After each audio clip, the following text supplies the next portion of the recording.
In the US, it is the Moto Razr Plus. In other markets, it is known as the Motorola Razr 40 Ultra. A sleek and stylish design, this phone might bring Motorola back to the mainstream. Besides that, there are the instructions inside the box, the phone, a USB Type-C to Type-A charging cable, the SIM ejector tool. On the right-hand side has the power button, which doubles as a fingerprint scanner. Below that is the volume up and down, USB Type-C on the bottom for 30 watts wired charging and 5 watts for wireless charging. The hinge, when fully opened, feels pretty sturdy, and the crease eventually kind of disappears. When the phone is closed, there isn't a gap, so it's completely closed off. With it being IP52, the screen is flushed with the frame, so no dust or dirt can get behind it. It cannot go swimming, but it can take some raindrop. The battery life can be hit or miss. I really haven't noticed much slowdown. With the Snapdragon 8 Gen 1 plus 8 gigs of RAM, the phone can occasionally run a little bit warm under heavy loads. The Razr Plus runs a near stock Android OS. The outside screen really changes how you interact with your phone. It really is that good. Using Google Maps, watching a video, checking stocks, scrolling through Reddit, using my phone as a trigger for my camera are just a few examples how the outside screen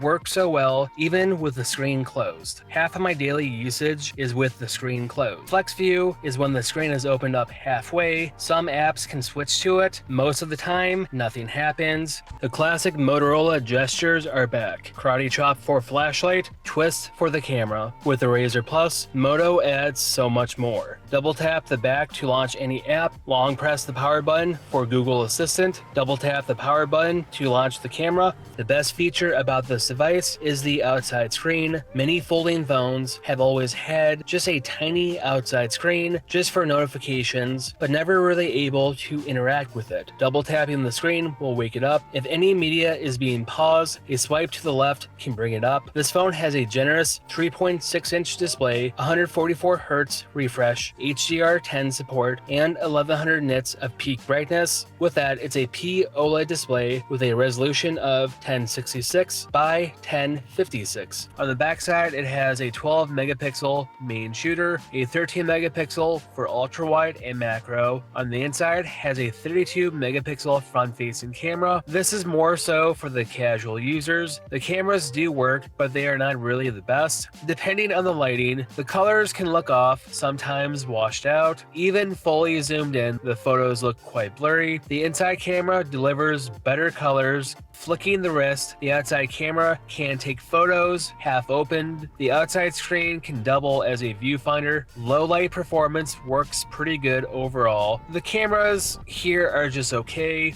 Video seems to fare better, but the cameras will not be flagship level. The smartphone market has become kind of stale. The newest phones with the newest specs, the better HD cameras, the quad HD screens will always outperform this. What I am interested in is the form factor, how to interact with the device. The Moto Razr Plus does this so well with the hinge and the outside screen. With its iconic flip phone design, reimagined for the modern era, offers a unique blend of nostalgia and cutting-edge innovation. If someone walked up to me and asked me if I could recommend this phone for anyone, my answer would be yes.